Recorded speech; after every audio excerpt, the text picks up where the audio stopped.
One of the things that I was really struck by in your book, which by the way, everybody listening, it's such a sort of engaging and fast-paced tour through the history of the rise of the anti-abortion movement.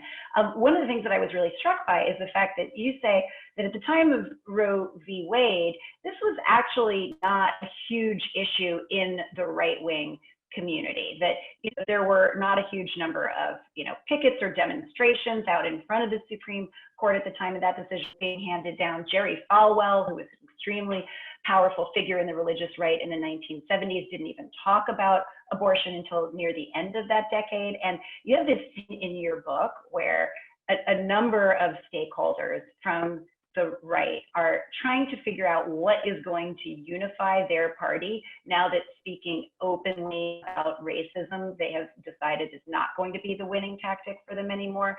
And in this conference call, they hit on abortion. Can you just talk a little bit about that? And by the way, how crazy is it that this was decided on a conference call?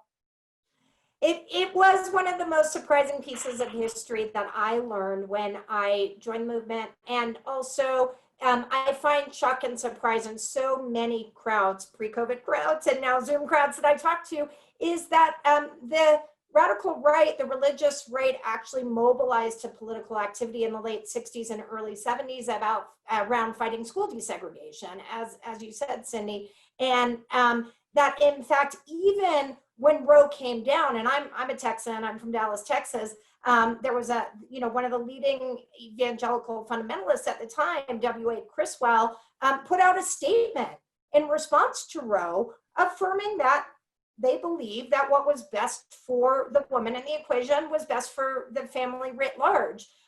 It wasn't until, as you said, that overt racism came out of fashion, and I always am careful to say because it's important and true, not because we saw structural racism in the schools, because we have not done that, but because the way that we talked about it was different.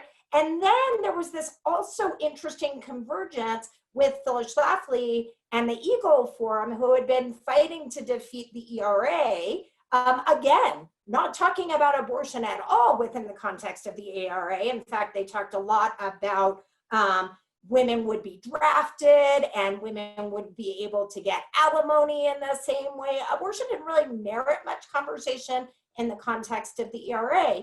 And so they won the ERA, they lost the school desegregation fight, and they were casting about for a new issue to make the pointy end of the spear in their effort to continue to control our social, our economic, and our political systems.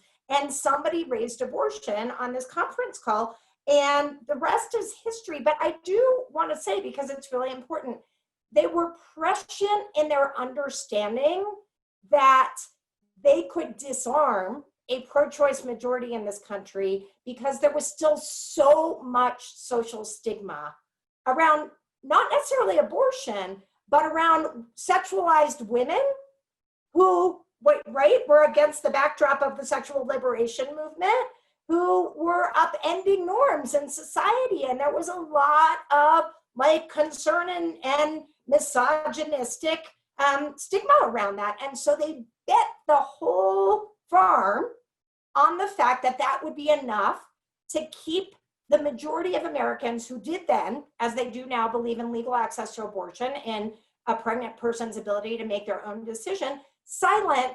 And that was where they were really smart.